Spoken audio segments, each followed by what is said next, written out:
Assalamualaikum warahmatullahi wabarakatuh. Kami dari kelompok 6 ingin mempresentasikan hasil dari kelompok kami. Di sini kami membahas tentang kepemimpinan pemerintah. Sebelum memulai kami akan memperkenalkan diri terlebih dahulu. Pertama Anissa dengan nomor NPMD 1D020006 yang akan membahas materi pengertian pemimpin, pimpinan dan kepemimpinan. Yang kedua Benedictus Filius alias Ben dengan nomor NPMD 1D020052 yang akan membahas materi variabel-variabel kepemimpinan pemerintahan.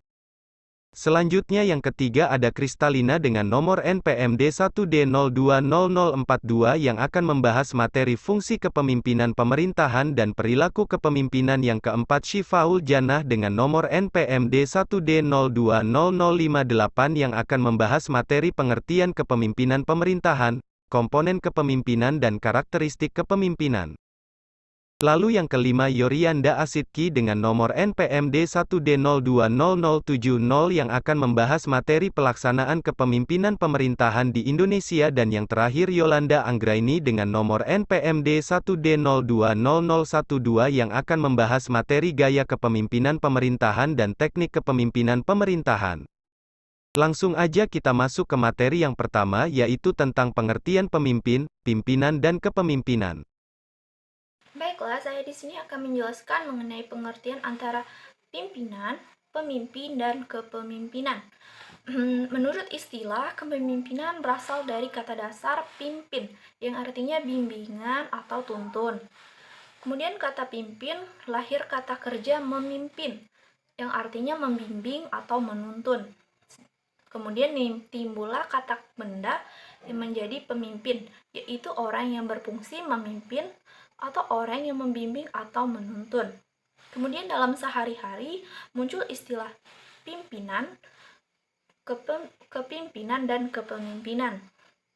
Pimpinan oleh sebagian pihak merupakan kata lain dari manajer, sedangkan kepimpinan merupakan kata lain dari manajemen, dan kepemimpinan merupakan kata lain dari leadership yang dimaknai sebagai seseorang yang dapat mempengaruhi serta membujuk pihak lain agar dapat melakukan tindakan untuk mencapai suatu tujuan bersama. Menurut Inu Kencana, etimologi kepemimpinan dapat diartikan sebagai berikut.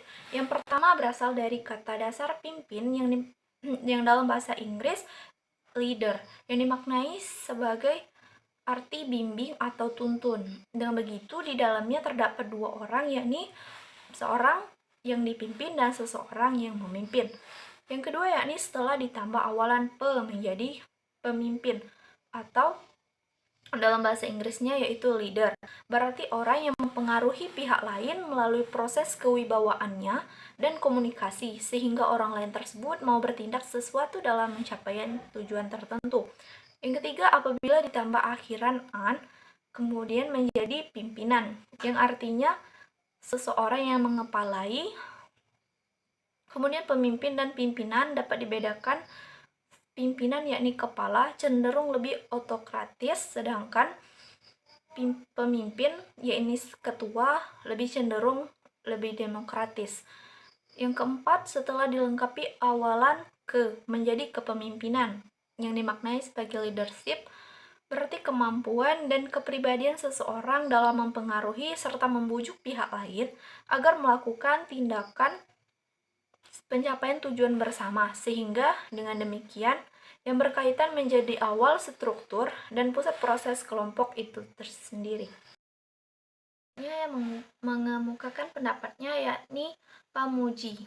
Beliau mengungkapkan perbedaan antara kepemimpinan dan kepimpinan.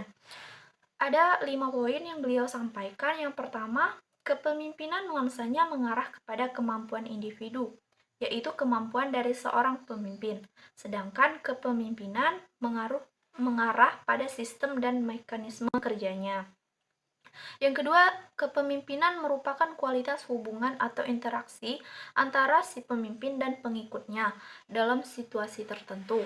Sedangkan kepemimpinan merupakan fungsi status atau wewenang. Jadi, kepemimpinan menekankan pada pengaruh terhadap pengikut, sedangkan kepemimpinan menekankan pada wewenang yang ada. Poin ketiga yakni kepemimpinan menggantungkan diri pada sumber-sumber yang ada dalam dirinya atau kemampuan dan kesanggupan untuk mencapai tujuannya tersendiri. Sedangkan kepemimpinan mempunyai kesempatan untuk mengarahkan dana dan daya yang ada dalam suatu organisasi untuk mencapai tujuan secara efektif dan lebih efisien. Yang keempat, yakni kepemimpinan diarahkan untuk mewujudkan keinginan si pemimpin, walau akhirnya juga mengarah ke tercapainya suatu tujuan dalam organisasi. Nah, sedangkan kepemimpinan mengarah kepada tercapainya tujuan organisasi secara langsung.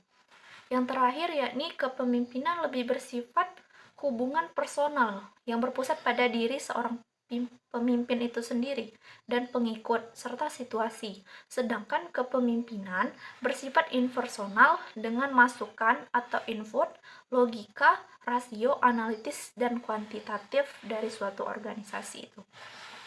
Kepemimpinan adalah salah satu sarana dalam menggerakkan atau actuating, mengerahkan dan mengarahkan orang-orang dalam rangka mencapai tujuan organisasi. Kepemimpinan merupakan salah satu unsur penting dalam menjalankan fungsi manajemen atau kepemimpinan. Sehingga wajarlah apabila kepemimpinan itu harus dipelajari oleh para pejabat, pemimpin, atau manajemen.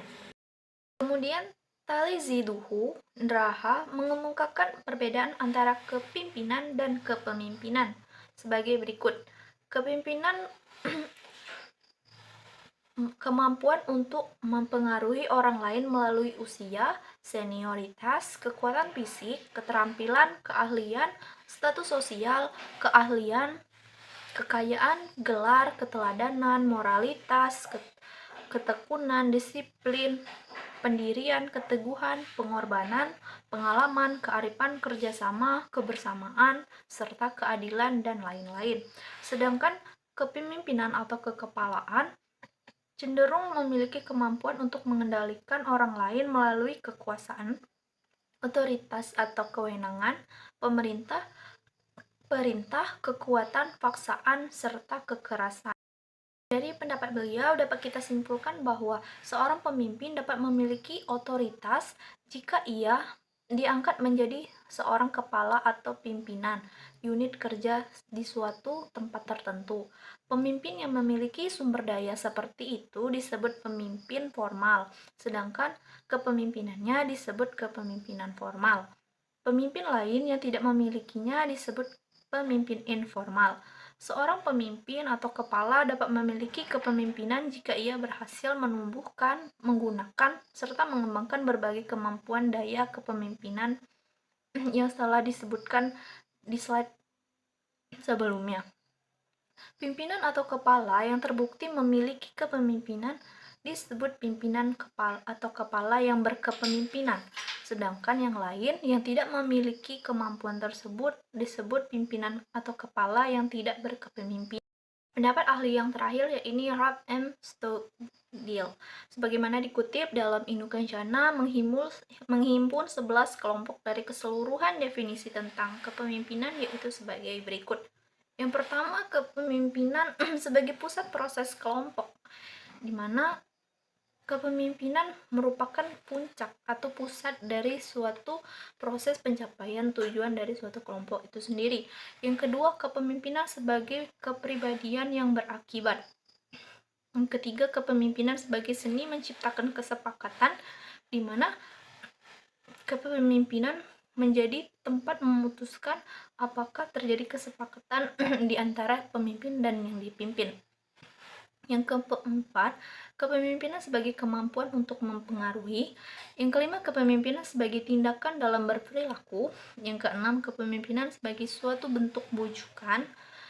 Yang selanjutnya yakni sebagai suatu hubungan kekuasaan, seperti kekuasaan antara pimpinan dan yang dipimpin tadi.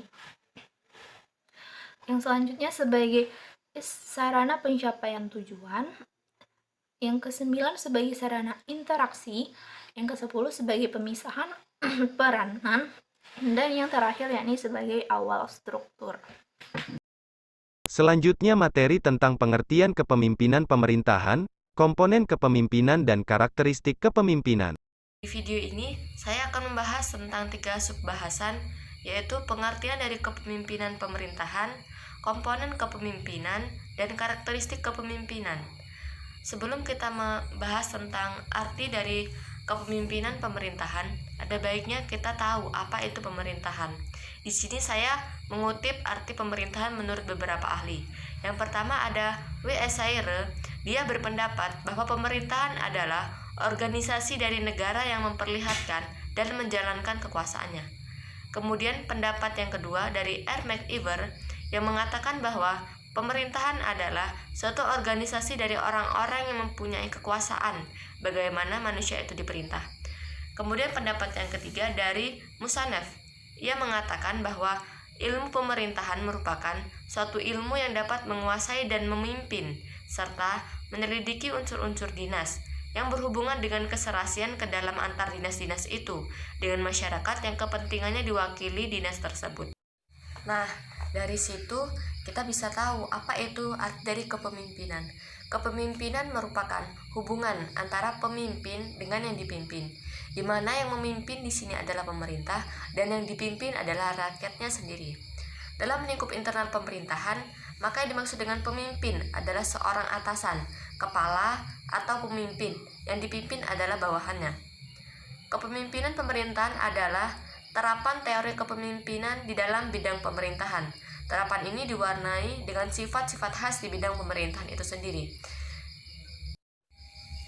Pada poin A yaitu kepemimpinan sebagai ilmu. Kepemimpinan sebagai ilmu lebih menitik beratkan pada proses belajar dan latihan. Artinya, kepemimpinan akan efektif dan efisien bila mana di tangan orang yang terampil, terlatih, dan ahli dalam memimpin. Kemampuan itu dapat diperoleh melalui proses belajar dan melatih diri secara intensif. Poin yang kedua yaitu kepemimpinan pemerintah sebagai seni. Menurut Inu Kencana, kepemimpinan pemerintahan sebagai seni berarti bagaimana seorang pemimpin pemerintahan dengan keahliannya yang mampu menyelenggarakan pemerintahan itu secara indah. Indah dalam suatu pemerintahan artinya bagaimana seorang itu bisa memotivasi, komunikasi, memfasilitasi, mematangkan hubungan, dan seni bagaimana menjadi teladan yang baik agar bisa menjadi contoh untuk orang lain, terutama pengikutnya. Yang ketiga yaitu kepemimpinan pemerintahan sebagai moral. Artinya, seorang pemimpin itu harus menjadi panutan masyarakat. Oleh karena itu, seorang pemimpin pemerintahan dituntut harus memiliki moral, sikap, dan etika yang baik pula. Lanjut ke pokok bahasan yang kedua, yaitu tentang komponen kepemimpinan. Menurut pendapat J.K. Loh yang dikutip oleh Bambang Istianto, komponen kepemimpinan pemerintahan yaitu sebagai berikut. Yang pertama, kepemimpinan adalah sesuatu yang semestinya melekat pada diri seorang pemimpin yang berupa sifat-sifat tertentu seperti kepribadian, personality, kemampuan, ability, dan kesanggupan atau capacity. Yang kedua yaitu kepemimpinan adalah serangkaian kegiatan, activity, pemimpin yang terkait dengan kedudukan atau position, gaya, atau perilaku pemimpin itu sendiri. Yang ketiga yaitu kepemimpinan adalah proses antar hubungan atau interaksi antara pemimpin, bawahan, dan situasi.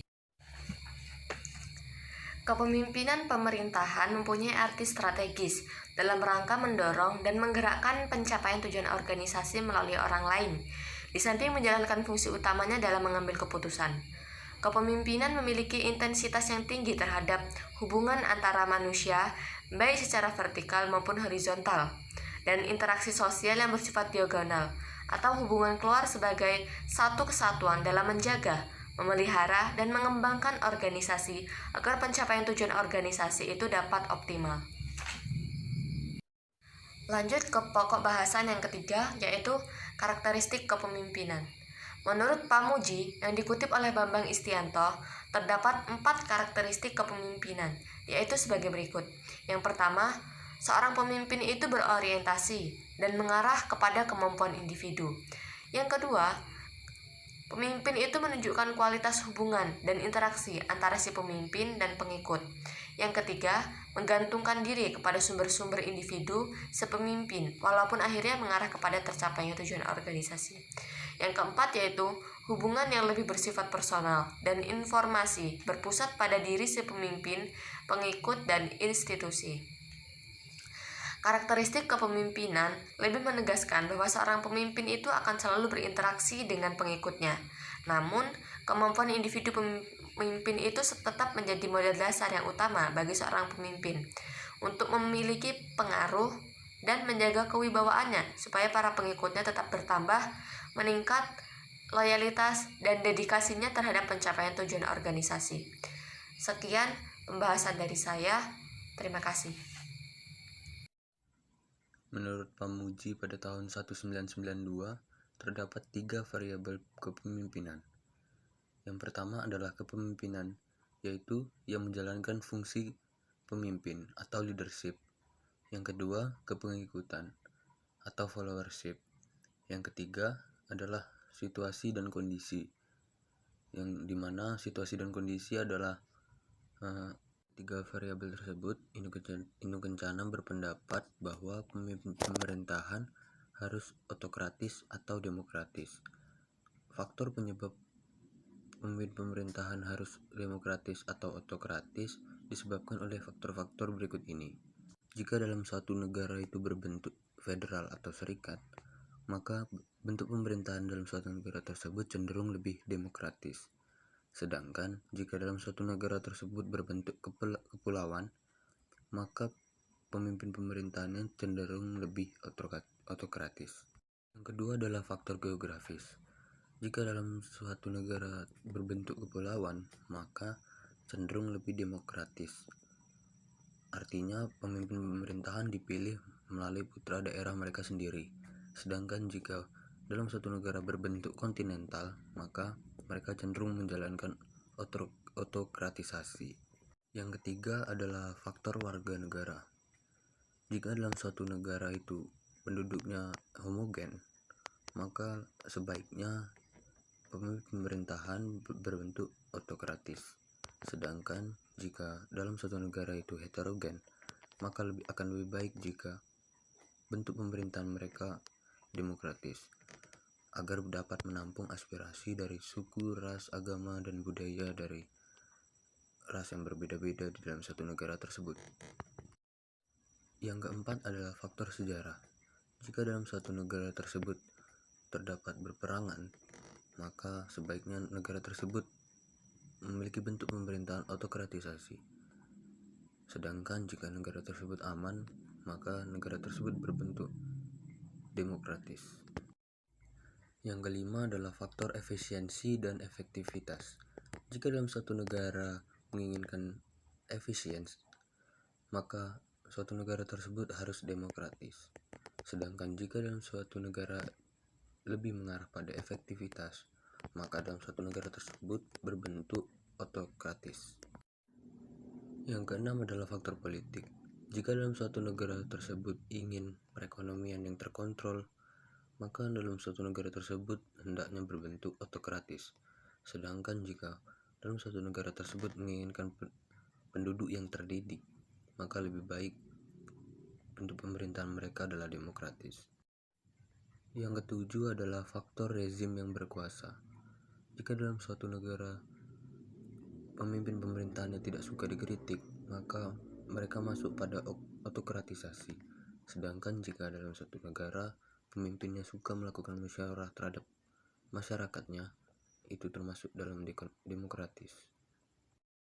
Dari faktor-faktor tersebut, maka dapat disimpulkan bahwa suatu situasi dan kondisi dapat menentukan bagaimana para pemimpin harus bertindak, dan bagaimana situasi dan kondisi dapat menciptakan sebuah kepemimpinan. Next. Assalamualaikum, saya Kristalina akan menjelaskan materi mengenai fungsi kepemimpinan pemerintahan. Fungsi kepemimpinan pemerintahan. Pamuji 1992 mengemukakan bahwa sebagai salah satu fungsi manajemen, kepemimpinan mencakup beberapa tugas kewajiban dalam rangka kepemimpinan pemerintahan yang meliputi fungsi pengambilan keputusan dan fungsi motivasi. 1. Fungsi pengambilan keputusan. Salah satu kewajiban Pemimpin pemerintahan adalah mengambil keputusan dalam rangka menjalankan kekuasaan atau dalam rangka memecahkan masalah-masalah dalam organisasinya. Hal-hal yang perlu diperhatikan oleh seorang pemimpin pemerintahan dalam mengambil keputusan diantaranya sebagai berikut. 1. Tidak mengambil keputusan terlalu cepat. Kalau masih ada kesempatan mengendapkan masalah-masalah yang akan diputus, sebaiknya hal itu dilakukan.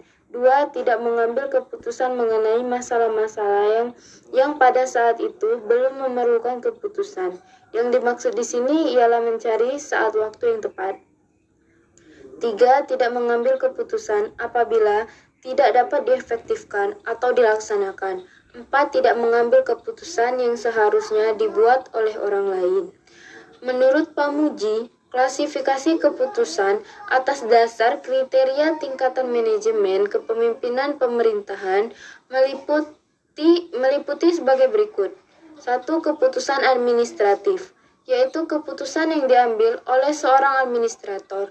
Keputusan ini bersifat abstrak, impersonal, prinsipal, garis besar, dan bersifat dasar. 2. Keputusan eksekutif. Keputusan yang diambil oleh para eksekutif yaitu para pejabat yang berada di antara administrator dan pekerja atau penyelenggara. Keputusan ini bersifat jungkla atau petunjuk pelaksanaan. 3. Keputusan operatif, yaitu keputusan yang diambil oleh penyelenggara atau pelaksana dalam rangka melakukan rencana-rencana, operasi-operasi, keseluruhan kegiatan yang berkaitan antara satu sama lain secara integral dan secara langsung menghasilkan produk-produk kerja. Keputusan ini dapat berbentuk subrencana yang saling terkait. 4. Keputusan teknis kerja, yaitu keputusan yang diambil oleh para pengamat kerja atau pengawas. Fungsi kedua yaitu fungsi motivasi. Fungsi kepemimpinan pemerintahan mempunyai kewajiban memotivasi, yaitu usaha memberikan motif-motif atau dorongan-dorongan agar orang-orang mau bekerja dengan ikhlas dan sukarela untuk mencapai tujuan yang sebaik-baiknya. Dikaitkan dengan kondisi politik seorang pemimpin, maka motivasi itu harus diarahkan atau mengidentifikasi kebutuhan masyarakat. Kepemimpinan pemerintahan harus mampu mengidentifikasi kebutuhan apa yang menjadi motivator. Dikaitkan dengan kondisi kelembagaan kepemimpinan pemerintahan, maka motivasi berarti menggerakkan bawahan yang bekerja di suatu organisasi atau lembaga pemerintahan. Perilaku kepemimpinan. Menurut Yuki yang dikutip oleh Kalo, tahun 2002 mengatakan bahwa perilaku kepemimpinan itu mencakup 1. Menyebarkan informasi atau informing, merencanakan, planning, mengorganisir atau organizing, memecahkan masalah atau problem solving, merumuskan peranan dan tujuan atau briefing, memonitor atau monitoring or controlling, memotivasi atau motivating, mencegah konflik, dan pengembangan kelompok atau managing conflict and team building, dan membuat jaringan atau networking. Apabila seorang pemimpin memiliki kemampuan manajemen, yaitu 9 fungsi manajemen di atas, niscaya mampu menggerakkan organisasi pemerintahan secara efisien dan efektif. Selanjutnya, Ada beberapa gaya dalam kepemimpinan pemerintahan yang dikemukakan oleh beberapa pakar. Yang pertama itu adalah pendapat dari Kalo dengan mengutip pendapat Kiomliker, membagi gaya kepemimpinan menjadi 4 sistem, yaitu pertama, sistem autokratis pemecahan. Yang kedua, sistem autokratis bijak. Yang ketiga, ada sistem kepemimpinan konsultasi. Dan yang terakhir adalah sistem kepemimpinan partisipatif. Kemudian, menurut Pamuji, kepemimpinan pemerintahan dapat dibedakan menjadi 3 bentuk. Pertama, itu ada gaya motivasi, yaitu pemimpin dalam menggerakkan orang-orang dengan menggunakan motivasi, baik itu imbalan ekonomis, memberikan hadiah-hadiah yang bersifat positif, maupun ancaman-ancaman yang bersifat negatif. Kedua, ada gaya kekuasaan, yaitu pemimpin yang cenderung mempergunakan kekuasaan untuk menggerakkan orang-orang. Dalam hubungan ini dapat dibedakan antara gaya otokratik, gaya demokratik, dan gaya bebas. Yang ketiga ada gaya pengawasan, yaitu kepemimpinan yang dilandaskan pada perhatian seorang pemimpin terhadap kelompok. Sementara itu, menurut Inu Kencana, ada 4 gaya dalam kepemimpinan pemerintahan, yaitu pertama, gaya demokrasi adalah cara dan irama seorang pemimpin dalam menghadapi bawahan dan masyarakat dengan menggunakan metode pembagian tugas kepada bawahannya. Pemilihan tugas dilakukan secara terbuka dan sesuai dengan kesepakatan bersama. Kedua, ada gaya birokratis. Adalah gaya dan irama seorang pemimpin pemerintahan dalam menghadapi bawahannya dengan metode tidak pandang bulu. Artinya, setiap bawahan diperlakukan sama. Dalam kepemimpinan pemerintahan seperti ini, segala sesuatu dilakukan secara resmi dengan cara formal. Ketiga, ada gaya kebebasan. Adalah cara dan irama seorang pemimpin pemerintahan dalam menghadapi bawahannya dan masyarakat. Memakai metode pemberian keleluasaan kepada bawahan dengan seleluasannya. Metode ini dikenal dengan laissez-faire atau liberalis. Jadi, pemimpin pemerintahan memberikan peluang besar pada kegiatan organisasi. Keempat, ada otokratis. Adalah cara dan irama seorang pemimpin pemerintahan dalam menghadapi bawahan dan masyarakatnya dengan memakai metode paksaan kekuasaan. Gaya kepemimpinan sangat mempengaruhi gaya keputusan. Menurut Hubbles yang dikutip oleh Kaloh, gaya kepemimpinan dapat menentukan sukses atau gagalnya suatu implementasi dari keputusan yang diterapkan. Dalam hal ini, pimpinan atau manajer itu berpengaruh langsung terhadap strategi yang dibuat dan dikembangkan untuk menjamin kontinuitas pertumbuhan yang menguntungkan. Teknik adalah cara atau strategi yang dilakukan oleh seorang untuk mencapai tujuannya. Pemimpin pemerintahan harus mempunyai berbagai teknik dalam mempengaruhi para bawahan dan masyarakat agar tujuan segera tercapai, sesuai dengan kemampuan pemimpin pemerintahan itu sendiri. Menurut Arifin Abdurrahman, itu ada 6 teknik kepemimpinan pemerintahan, yaitu pertama, ada teknik pematangan atau penyiapan pengikut.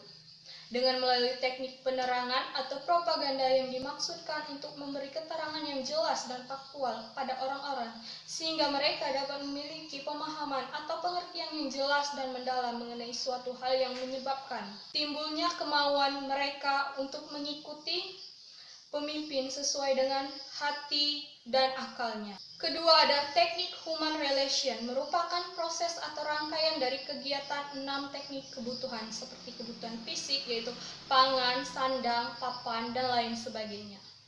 Ketiga, itu ada teknik menjadi teladan, yaitu dengan memberikan contoh-contoh kepada orang-orang yang harus digerakkan itu, lalu mengikuti apa yang dilihat. Hakikat dari pemberian contoh ini diwujudkan dalam 2 aspek, yaitu aspek negatif dalam bentuk larangan atau pantangan-pantangan, dan aspek positif dalam bentuk anjuran-anjuran atau keseharusan. Keempat, ada teknik persuasi, yaitu teknik ajakan dari pemimpin kepada pengikutnya atau bawahannya atau masyarakat yang ada di bawahnya, menunjuk kepada suatu suasana di pengikut atau bawahan atau masyarakat tidak terdapat batasan-batasan yang jelas sehingga pemimpin tidak dapat menggunakan kekuatannya. 5. Ada teknik penggunaan sistem komunikasi yang cocok. Komunikasi berarti menyampaikan suatu maksud kepada pihak lain, baik dalam rangkaian penerangan, persuasi, perintah, dan sebagainya. 6. Ada teknik penyediaan fasilitas-fasilitas. Apabila sekelompok orang sudah siap untuk mengikuti ajakan si pemimpin, maka orang-orang harus diberikan fasilitas atau kemudahan-kemudahan, dan diantaranya seperti pertama itu ada kecakapan yang dapat diberikan melalui pendidikan dan pelatihan. Kemudian ada uang, biasanya disediakan dalam bentuk anggaran dan belanja. Yang ketiga ada perlengkapan dan tempat kerja. Dan keempat itu ada waktu. Yang kelima adalah perangsang, merupakan menimbulkan kegairahan atau keinginan untuk memiliki atau mendapatkannya, misalnya berupa materi. Selanjutnya materi yang terakhir yaitu pelaksanaan kepemimpinan pemerintahan di Indonesia. Akan melanjutkan materi tentang pelaksanaan kepemimpinan pemerintahan di Indonesia. Indonesia sebagai negara yang menerapkan sistem pemerintahan demokrasi yang sesuai dengan Pancasila. Dalam hal ini, pemerintah Indonesia harus benar-benar mampu menjalankan roda pemerintahan dengan sifat-sifat pemimpin yang sesuai dengan sistem pemerintahannya. Sistem pemerintahan demokrasi merupakan sistem pemerintahan di mana rakyat merupakan pemegang kekuasaan tertinggi dalam negara. Pemerintah hanya sebagai pelaksana sistem pemerintahan, di mana terpilihnya para tokoh di pemerintahan merupakan hasil dari rakyat melalui pesta demokrasi yang sering disebut pemilu atau pemilihan umum. Pemerintahannya yang notabene berasal dari rakyat nantinya akan menjadi pelayan rakyat dan berkewajiban untuk tanggung jawab atas berjalan atau tidaknya roda pemerintahan.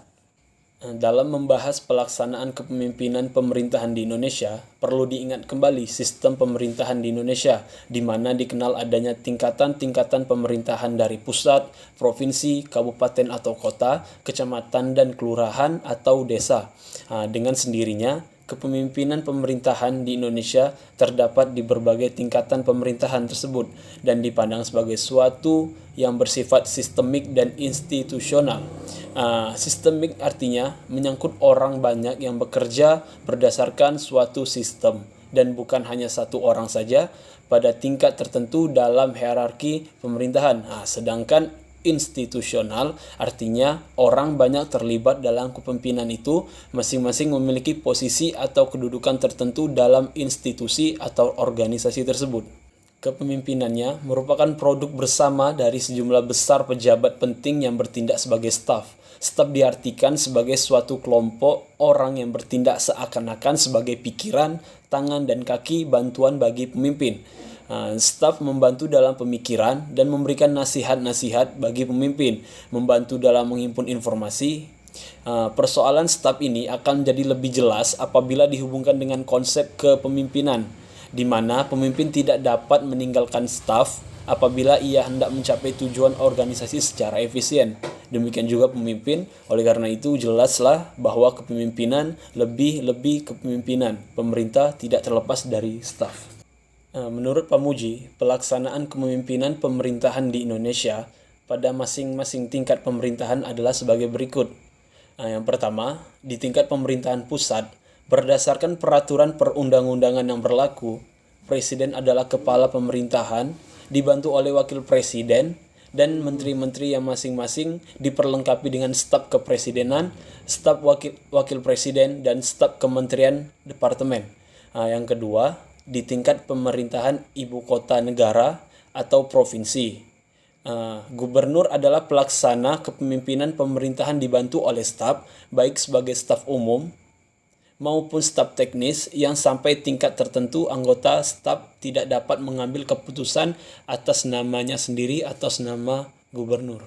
Yang ketiga, di tingkat pemerintahan kabupaten atau kota. Bupati atau wali kota adalah pelaksana kepemimpinan pemerintahan yang dibantu oleh staf, sama halnya dengan di tingkat pemerintahan yang ada di provinsi. Yang keempat, di tingkat pemerintahan kecamatan. Pelaksana kepemimpinan pemerintahan adalah camat yang dibantu oleh seperangkat pegawai kecamatan. Yang kelima, pada tingkat kelurahan atau desa. Kepemimpinan pemerintahan dijalankan oleh lurah atau kepala desa.